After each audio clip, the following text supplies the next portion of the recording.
Captain Jake Morrison sat in his command chair aboard the Pathfinder, staring at the strange symbols flickering across the main screen. After 30 years of searching, humanity had finally found what they were looking for. Or rather, something had found them. The transmission had arrived 3 hours ago, interrupting what should have been a routine survey mission near the edge of explored space. At first, the crew thought it was a malfunction. The patterns were too complex, too organized to be natural. Lieutenant Amy Parker, the ship's communications officer, had nearly fallen out of her chair when she realized what she was looking at. "It's a message," she had whispered, her hands shaking as she worked the console. An actual message from someone out there. Now, after hours of work, they had finally translated enough to understand the basics. Jake wished they hadn't. "Read it again," he said, rubbing his temples. Amy cleared her throat. "To the primitive species of Sol 3, greetings from the Galactic Coordination Council. You have been detected and cataloged. Your civilization has reached the minimum threshold for contact. Prepare to receive our representative and begin your integration protocols." Commander Ben Hughes, Jake's second in command, snorted from his station. "Integration protocols? They make it sound like we're downloading an update." "There's more," Amy continued. "Much more. They've sent us a data packet. It contains something called the New Species Compliance Manual. It's over 3,000 pages long." Jake felt a headache forming. 3,000 pages? "Yes, sir. And that's just the summary version. The full documentation is apparently stored on their embassy ship, which is currently on its way to Earth." The bridge fell silent. This was the moment humanity had dreamed about for generations. First contact with an alien civilization. It should have been exciting, wonderful, historic. Instead, Jake felt like he'd just been handed homework. "What kind of things are in this manual?" he asked. Amy scrolled through her screen. "Let me see. Section 1. Proper forms of address for superior species. Section 2. Mandatory cultural modifications for galactic harmony. Section 3. Resource tithing requirements. Section 4. Submission acknowledgement procedures." Ben started laughing.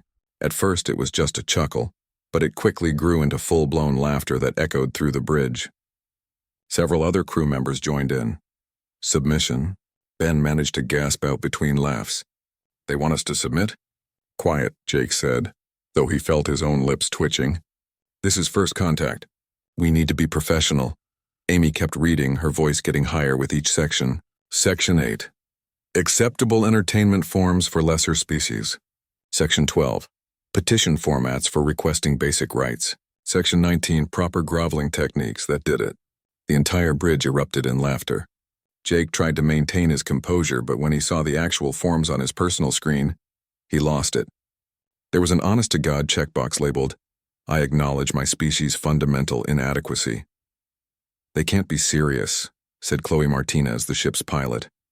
She was wiping tears from her eyes. "This has to be a joke, right?" "I don't think they do jokes," Amy replied, still scrolling. "There's a whole section about how humor is a sign of mental instability that needs to be corrected through re-education." Jake finally managed to compose himself. "All right, everyone calm down. Let's think about this rationally. We've just made contact with a galactic civilization. That's huge. They have faster-than-light travel, presumably advanced technology, and they've been out here long enough to establish some kind of government. We shouldn't dismiss them just because their bureaucracy is a bit heavy-handed." "A bit?" Ben said. "Captain, they want us to fill out Form 2347B to request permission to maintain our own cultural identity. In triplicate." The ship's chief engineer, Danny Price, spoke up from his station. "Sir, I've been analyzing the technical specifications they included with the message." "The stuff about their ships and equipment?" "And?" Jake asked. Danny hesitated. "Well, either they're deliberately sending us fake information to keep us from knowing their real capabilities, or their technology is actually worse than ours in several key areas." That got everyone's attention. The laughter stopped. "Explain," Jake said.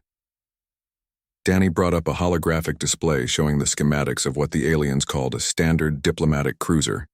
He pointed to various sections as he spoke. "Their power generation is about 40% less efficient than our fusion reactors. Their hull materials are stronger in some ways, but more brittle. They have better sensors, I'll give them that, but their propulsion system is clunky. Our ships could run circles around these things." Maybe they're just showing us their old models, Chloe suggested. You know, like how you don't show off your best stuff to the new guy. Maybe, Danny admitted. But why send technical specs at all if you're going to lie about them? And look at this. He highlighted a section. Their ships require a crew of 300 to operate. The Pathfinder runs with 50. Either they haven't figured out automation, or they have so many people they don't care about efficiency. Jake leaned back in his chair, his mind racing. Amy, what else can you tell us about this Galactic Coordination Council? Amy pulled up more information. According to the historical database they sent, they've been around for about 10,000 years. They currently have over 700 member species. The last major conflict was 8,000 years ago. Since then, they've maintained something they call the Great Peace. 8,000 years without a war? Ben said slowly. How is that possible? They have very strict rules, Amy replied. Very, very strict rules. About everything. There are protocols for how to file a complaint. Protocols for how to disagree politely. Protocols for requesting a protocol change. It looks like they've basically regulated conflict out of existence. Jake felt a strange mixture of emotions. Admiration for maintaining peace for so long, but also a growing suspicion that something wasn't right. Humans had barely managed a few decades of relative peace at a time. What kind of civilization could go 8,000 years without fighting? When does their representative arrive? He asked. 2 days, Amy said. The ship is called the Gracious Herald of Proper Integration. They've already sent us a list of ceremonial requirements for the meeting. How long is that list? 73 items, sir. We need to prepare a ceremonial greeting platform, arrange our crew in order of hierarchical submission, prepare 17 different types of refreshments according to exact specifications, and memorize a formal greeting that's approximately 20 minutes long when recited at the proper slow, respectful pace. Ben started laughing again. I'm sorry, he said when Jake glared at him. But come on, this is ridiculous. We spend decades searching for aliens, and when we finally find them, they turn out to be the galaxy's most annoying homeowners association. Jake couldn't help but smile at that. All right, here's what we're going to do. We're going to meet with this representative. We're going to be polite. We're going to listen to what they have to say. But we're not signing anything, we're not submitting to anything, and we're definitely not filling out Form 2347B in triplicate. What do we tell Earth? Amy asked. Jake thought about that. This would change everything. Humanity's place in the universe, their understanding of themselves, their future, and it was going to start with explaining that the mighty Galactic Empire was apparently run by people who thought proper paperwork was the highest form of civilization. Tell them the truth, he said finally. Tell them we've made contact. Tell them there's a whole galaxy out there full of intelligent life. And tell them we're about to negotiate with beings who think we need permission to be ourselves. He looked around at his crew, seeing their excitement mixed with disbelief. And somebody please figure out a polite way to tell these aliens that humanity doesn't do submission forms. The Pathfinder continued on its course, heading toward a meeting that would change the galaxy forever, though not in any way the Galactic Coordination Council expected. The Gracious Herald of Proper Integration arrived exactly on schedule, which Jake suspected was very important to them. The alien ship was enormous, at least 3 times the size of the Pathfinder, and covered in what looked like decorative panels. Chloe had quietly mentioned that half of those panels seemed to serve no actual purpose except to look impressive. Ambassador Kelroth of the Syntherian Hegemony requested permission to board using a formal greeting that took Amy 15 minutes to translate. Jake responded with a simple, yes, come aboard, which apparently caused some confusion on the other end. When the ambassador finally materialized in the transport room, the human crew got their first look at a member of the galactic community. Kelroth was tall and thin, with gray skin that seemed to shimmer slightly under the lights. He had 4 arms, each holding a different data pad, and large dark eyes that blinked sideways. He wore robes that looked expensive and completely impractical. Greetings, primitive life forms of Sol 3, Kelroth said through his translation device. His voice had a musical quality that somehow made the condescending words sound even worse. I am Ambassador Kelroth, 7th Deputy Assistant to the Undersecretary of New Species Integration. I bring you the honor of galactic civilization. Jake stepped forward, extending his hand. Captain Jake Morrison of the Earthship Pathfinder. Welcome aboard. Kelroth looked at Jake's hand with obvious confusion. What is the purpose of this appendage gesture? It's called a handshake, Jake explained, lowering his hand. It's how we greet people. I see. How primitive and charming. Kelroth made a note on one of his datapads. This custom will need to be eliminated during your cultural reformation, of course. The proper galactic greeting involves a 17-step ritual of bowing and verbal acknowledgement. Ben, standing behind Jake, made a choking sound that might have been a suppressed laugh. Kelroth didn't seem to notice. He launched into what was clearly a prepared speech. Your species has been observed and catalogued. According to Galactic Code Section 447, subsection 23, paragraph 891, you have reached the minimum technological threshold for contact. You should feel honored. Most species never achieve even this basic level of competence. Thanks, Jake said dryly. We're very proud. As you should be, Kelroth continued, completely missing the sarcasm. Now let us begin the integration process. I have brought the necessary forms. There are only 4,732 documents requiring your signature, thumbprint, genetic sample, and philosophical commitment. We should be finished in approximately 6 weeks if we work efficiently. 6 weeks? Amy blurted out. Kelroth turned to look at her. Is that your communications officer? She should not speak without permission during formal negotiations. Please make a note that she will require additional obedience training. Jake felt his jaw tighten. Lieutenant Parker speaks whenever she wants. She's a valued member of my crew. The ambassador blinked his sideways eyelids. How unusual. In civilized space, subordinates maintain proper silence unless addressed directly by superiors. This will also need correction. Nothing needs correction, Jake said firmly. Ambassador, I think there's been a misunderstanding. We're not here to integrate into your civilization. We're here to establish contact and possibly trade as equals. The word equals seemed to physically disturb Kelroth. He clutched his datapads closer to his chest. Equals, that's not possible. You are a newly contacted species.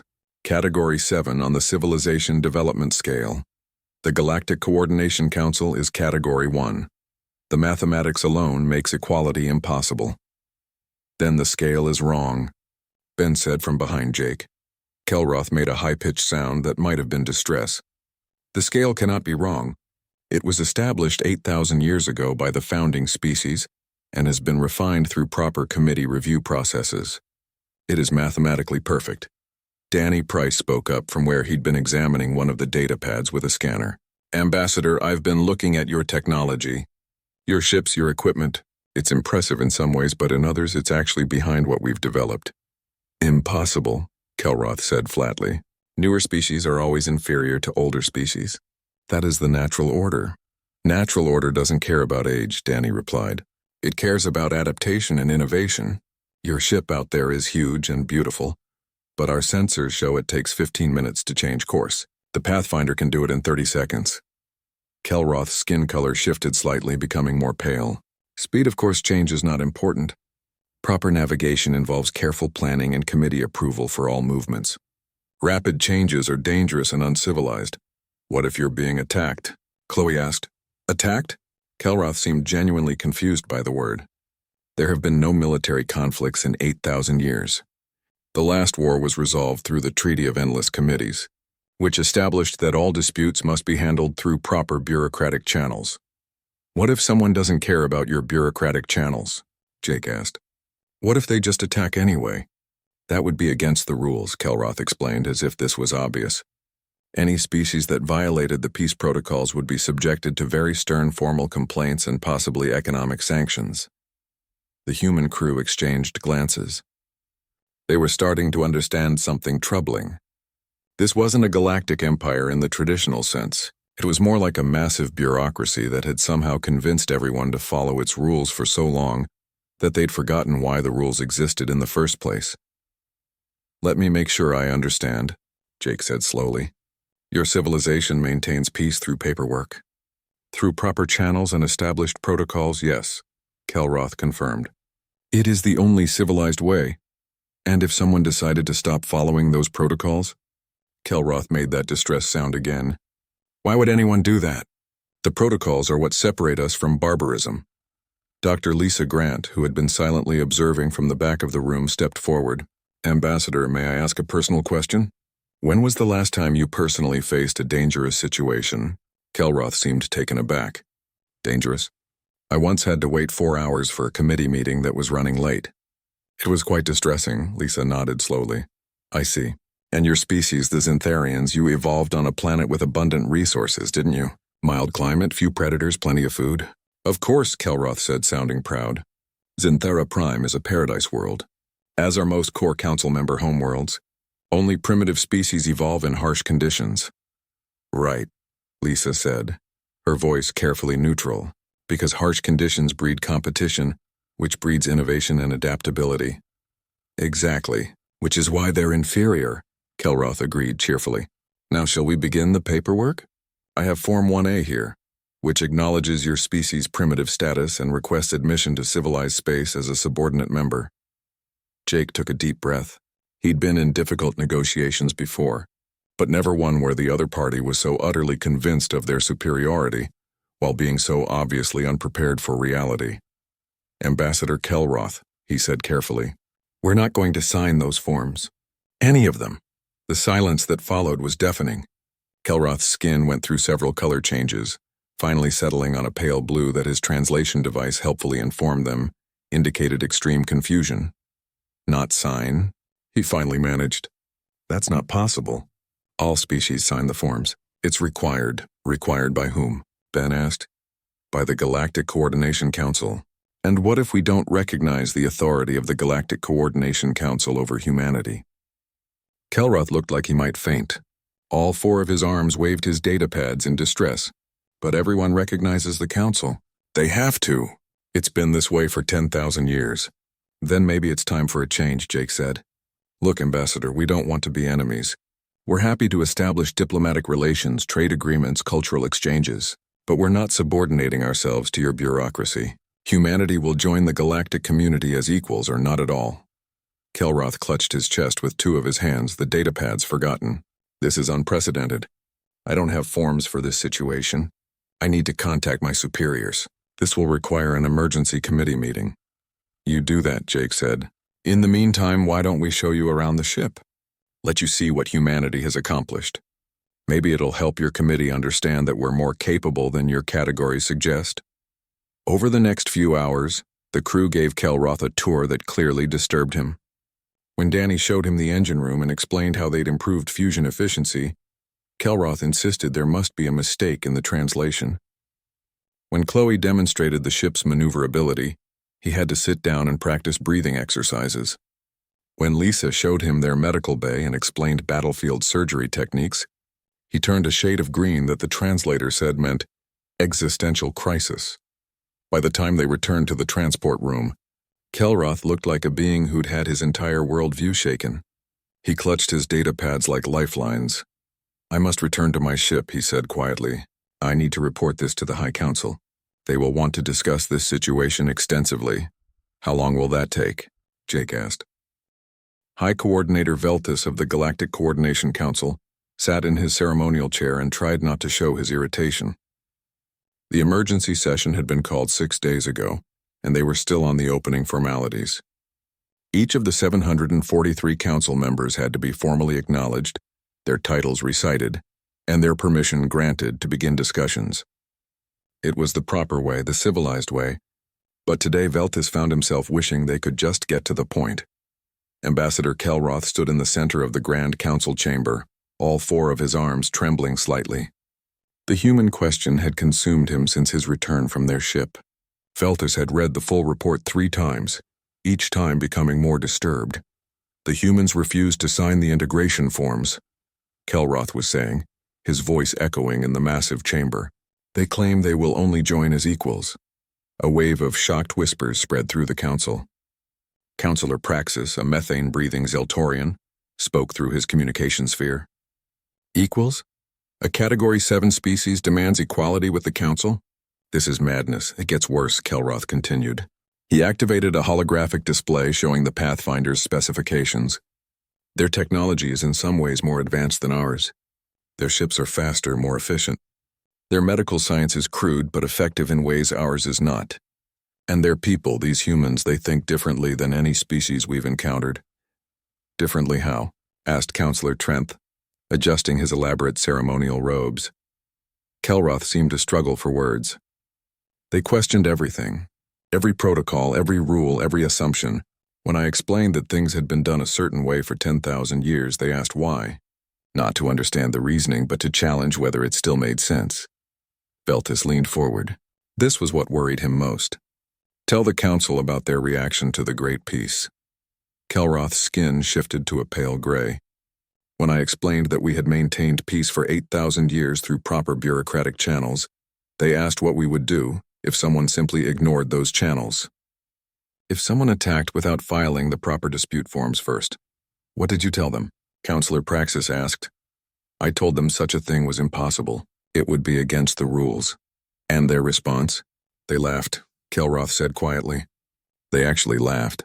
Then they asked if the rules would stop weapons fire, if proper paperwork would deflect an attack. I had no answer for them. The council chamber erupted in debate. Veltis let it continue for precisely the regulation 20 minutes before calling for order.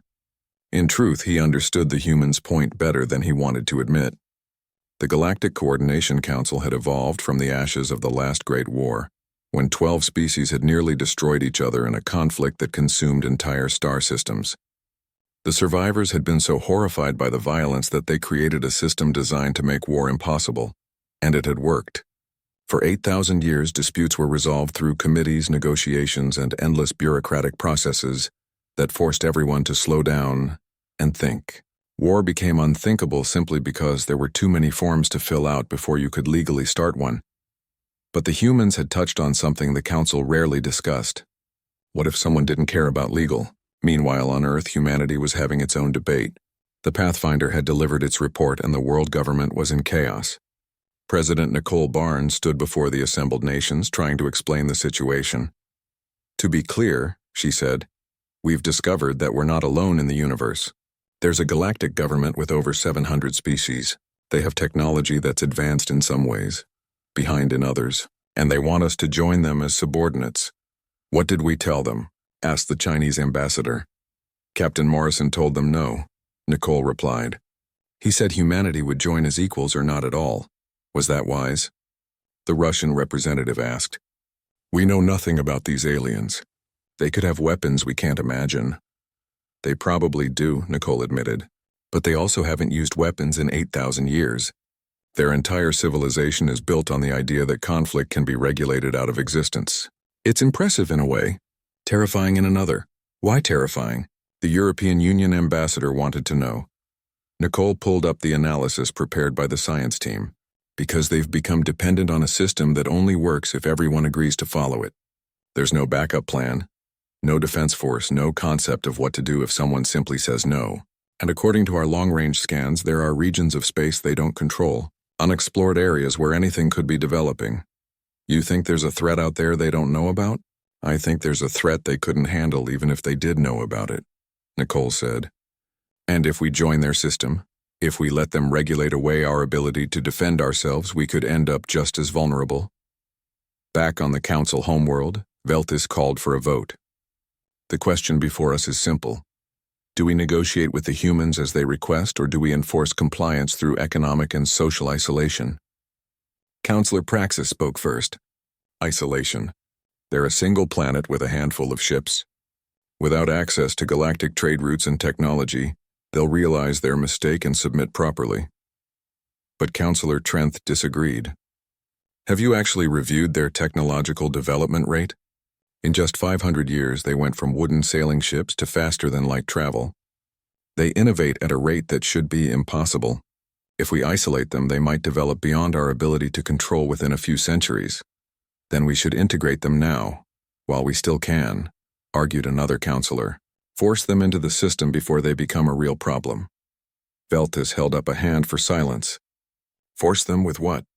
We have no military beyond ceremonial guards. Our ships are designed for comfort and efficiency, not combat.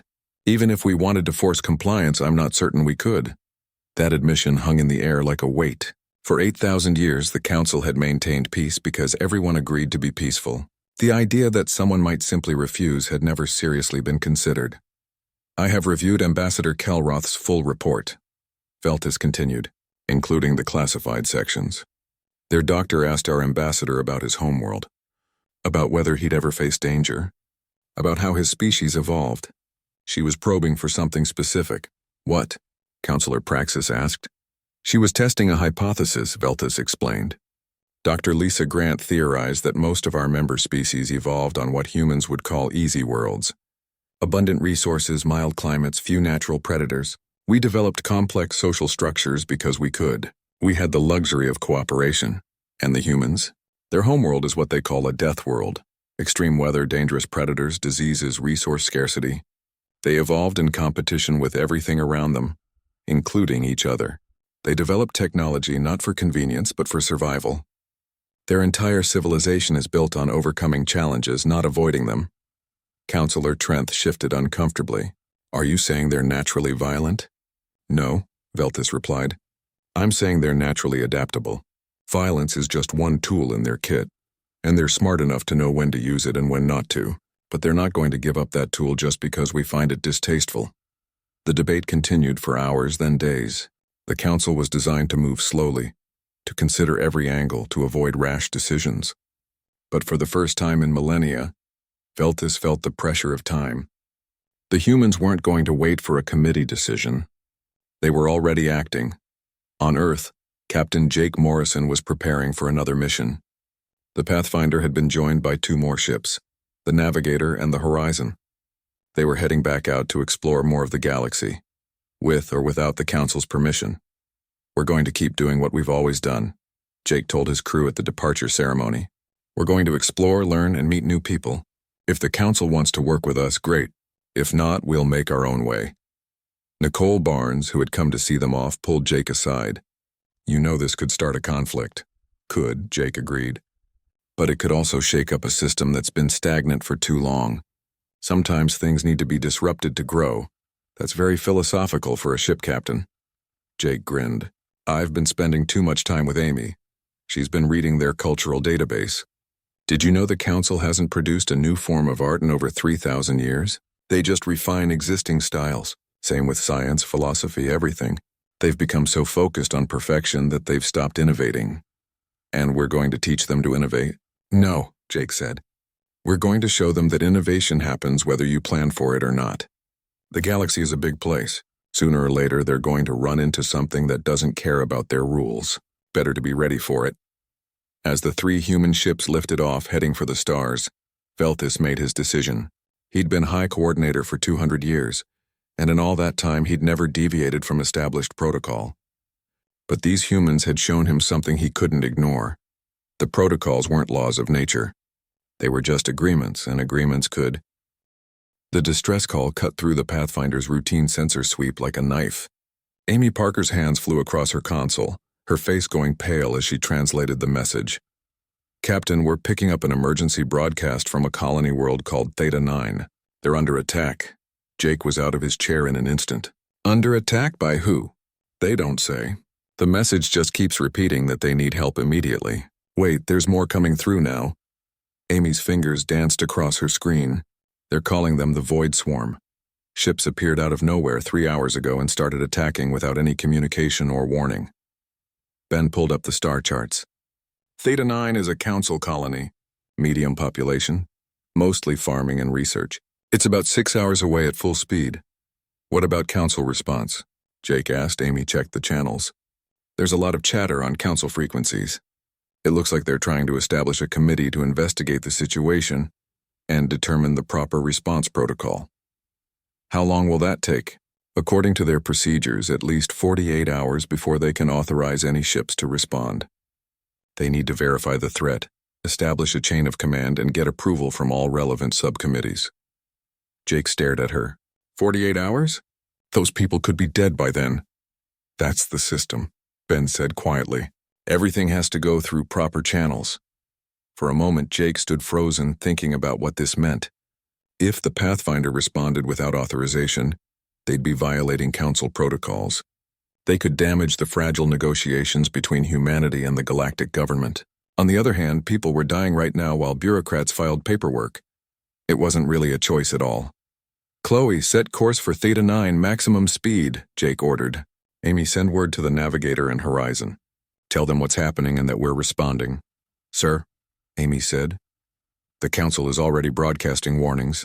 They're saying that unauthorized military action in council space is forbidden. Then they better send someone authorized, Jake replied. Because we're going anyway. Danny, I need everything you can give me from the engines. Danny's voice came over the intercom, already excited. You want to go fast? I can make us go fast. Hang on to something. The Pathfinder leaped forward, its engines pushing beyond their normal limits. Behind them, the Navigator and Horizon matched their acceleration. 3 human ships racing toward a crisis while the galactic government debated proper procedures. 6 hours later, they arrived at Theta 9 to find chaos. The colony world's orbital stations were damaged, debris floating everywhere. On the planet's surface, fires burned in several cities. And in the space around it all, strange black ships moved in formations unlike anything Jake had ever seen.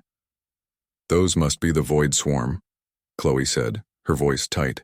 I count 43 vessels. They're attacking the evacuation ships trying to leave the surface. Are they responding to hails? Jake asked. No, sir. They're not responding to anything. They're just attacking. Jake watched the tactical display, his mind racing through options. The swarm ships were smaller than the Pathfinder, but fast and aggressive. They moved in perfect coordination, like a school of fish or a flock of birds. Every time one ship was threatened, others moved to support it. Kevin, Jake called to the ship's military advisor. What are we looking at? Kevin Ross had been studying the swarm's tactics since they arrived. They're good, Captain. Really good. Organized, coordinated, and they're not following any rules of engagement I recognize.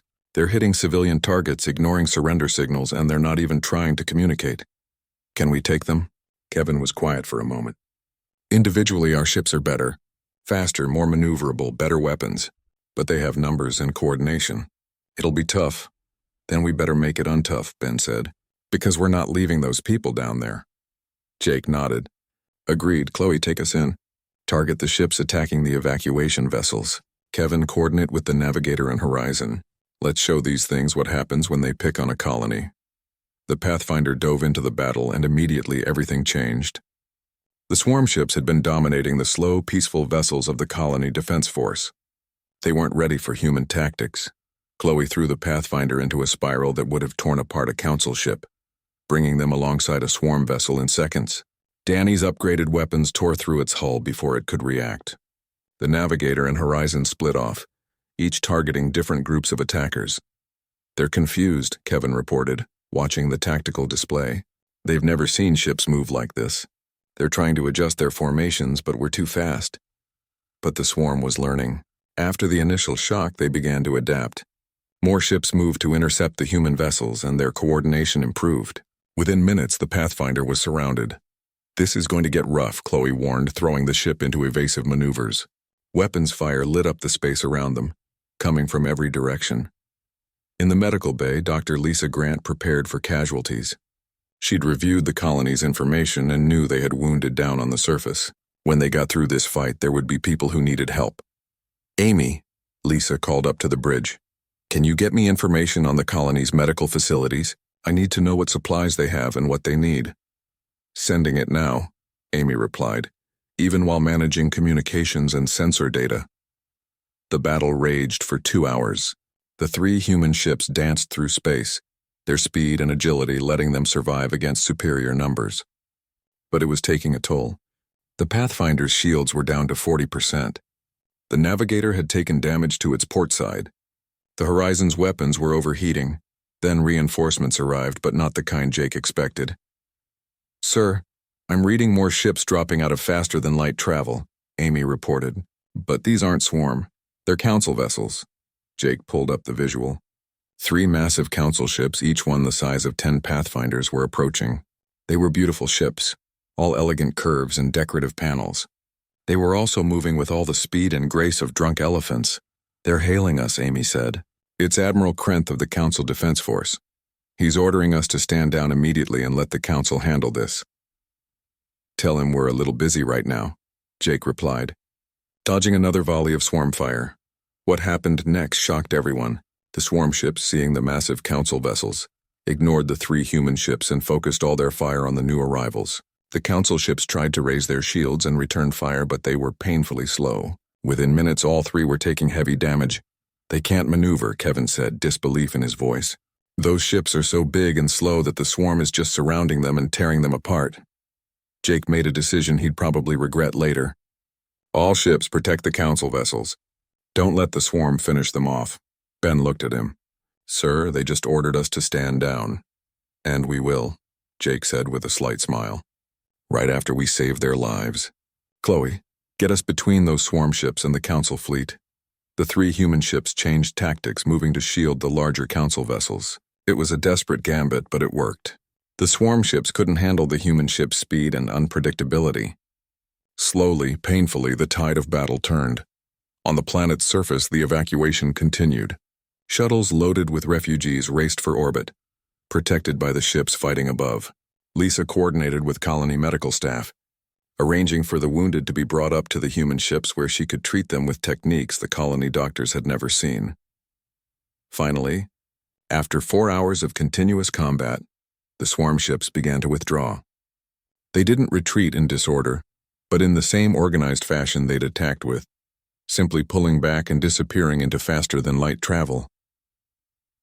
The battle was over. Theta 9 was saved, though badly damaged. The 3 human ships were battered but functional. The 3 council ships were wrecks, barely able to maintain orbit. Jake slumped in his chair, exhausted. Around him, the bridge crew was doing the same. They'd just fought their first real space battle, and they'd won. But the cost had been high. Casualties? He asked quietly. None on our ships, Ben reported. Minor injuries only. The Navigator has some structural damage and the Horizon needs new weapon systems, but everyone's alive. The colony? Amy checked her data. Significant damage, lots of wounded, but the evacuation saved most of the population. They're saying if we hadn't arrived when we did, the death toll would have been in the thousands. And the council ships? Heavy damage, multiple casualties. They're requesting assistance. Jake nodded. Send repair teams. And tell Lisa to prepare to take on wounded from those ships too. Over the next hours, the human crews worked alongside the colony survivors and council ship personnel. Lisa and her medical team moved between ships, treating injuries that the council doctors had no experience with. Combat trauma, explosive decompression, radiation exposure, things that hadn't been seen in council space for 8,000 years. Danny and his engineers helped patch the council ships enough to make them space-worthy. As they worked, they couldn't help but notice how inefficiently the massive vessels were designed. Beautiful, yes. Functional. 6 months had passed since the battle at Theta 9, and the galaxy was a different place. Captain Jake Morrison stood on the bridge of the Pathfinder, watching a sight that still seemed strange. A mixed fleet of human and alien ships moving in coordinated formations. The Navigator and Horizon flanked them, but now they were joined by 3 council vessels that had been completely redesigned by human engineers. They're getting better, Chloe noted from the pilot's seat. She was watching the council ship Harmony attempt a high-speed turn. It was still slower than a human ship, but it was improving. They're learning, Jake agreed. But it's hard for them. Everything in their culture tells them to slow down. Think, consider all options. We're trying to teach them that sometimes you just need to act. The emergency session of the Galactic Coordination Council had been the longest in recorded history. For 3 weeks, the council had debated, argued, and finally accepted a truth they'd been avoiding for millennia. The galaxy was changing, and they needed to change with it. The Void Swarm had attacked 6 more colonies before the council finished debating. Each time, human ships had responded first, arriving before council forces could mobilize. Each time, they'd saved lives that would have been lost waiting for proper authorization. High Coordinator, Velthus had finally done something unprecedented. He'd suspended normal protocols and granted humanity emergency authority to act as needed. The vote had been close and many council members still protested, but reality had a way of making itself clear. The swarm didn't care about votes. Now Jake commanded what they were calling the Joint Defense Initiative. It was a fancy name for a simple idea. Combine human tactical thinking with council resources and personnel. The results had been mixed but improving. Captain, we're getting another report from the training facility, Amy said from communications. Kevin says the latest class of council security personnel is showing real progress. Jake smiled. Kevin Ross had become an unlikely teacher. His training program for council species had started with just a dozen volunteers who wanted to understand human military tactics. Now it had hundreds of students with waiting lists on dozens of worlds. The training was brutal by council standards. Kevin didn't just teach tactics and weapons use. He taught something the council had lost: the ability to make quick decisions under pressure, to improvise when plans fell apart, to trust your instincts and your team. Most students washed out in the first week. Those who survived came out changed. They moved differently, thought differently. Some council members worried they were becoming too aggressive, too human. Kevin just called them survivors. "How's Danny doing with the retrofit program?" Jake asked Ben. "Last report said they've completed modifications on 47 council ships," Ben replied. "Another 100 in progress. It's slow work because we're not just changing the hardware. We're changing their whole design philosophy." The retrofit program had started after the battle at Theta 9, when Danny Price had looked at the damaged council ships and realized something important. They could be fixed. Not just repaired, but actually improved, made faster, more efficient, more capable. The council engineers had been skeptical at first. Their ship designs had been refined over thousands of years. How could humans possibly improve them in months? But Danny had shown them that refinement wasn't the same as optimization. The council had been making their ships more elegant, more beautiful, more ceremonial. Danny made them functional. The first retrofitted ship, the former gracious Herald of Proper Integration, now simply called the Herald, had shocked everyone. It could match human ships for speed and maneuverability, while carrying 3 times the weapons. Ambassador Kelroth had insisted on commanding it personally, saying it was his responsibility to show that council species could adapt. "Sir, we're approaching the rendezvous coordinates," Chloe announced. "The rest of the fleet is already there." Jake nodded. Today was important. Intelligence reports suggested the Void Swarm was massing for a major attack on a core council world called Praxis 7. If they succeeded, it would be a devastating blow to galactic morale. The Joint Defense Initiative was going to stop them. The fleet that gathered at the rendezvous point was impressive. 20 human ships led by vessels from Earth's rapidly expanding fleet. 50 council ships, a mix of new construction and retrofitted older vessels. And, most importantly, crews that had learned to work together. On the bridge of the flagship Unity, Admiral Krenth prepared for battle. The Tellurian officer had changed significantly since Theta 9. He'd spent months studying human military history, learning from victories and defeats going back centuries. He understood now why humans approached combat differently. They'd had to. For them, war had never been theoretical. "All ships report ready," his communications officer announced. Krenth activated the fleet-wide channel. "This is Admiral Krenth to all vessels. 6 months ago, most of you had never been in combat. Many of you had never even considered the possibility. Today we face an enemy that wants to destroy everything we've built, everything we've protected for 8,000 years. He paused, choosing his next words carefully. "The humans taught us something important. Rules and protocols are tools, not chains. They exist to help us, not limit us. Today we're going to use every tool we have. We're going to fight smart, fight hard, and we're going to win. Not because we're following some ancient strategy, but because we're adapting to what's in front of us. All ships prepare for combat. Let's show the swarm what the galaxy looks like when it fights back." The Void Swarm arrived at Praxis 7 expecting an easy victory. They'd learned that council ships were slow and council defenses were predictable. They hadn't learned that things had changed. The battle that followed would be studied for generations. The swarm came in fast and aggressive, using the tactics that had worked before. But this time the defenders were ready. Council ships moved with unexpected speed, their retrofitted engines allowing maneuvers they'd never attempted before.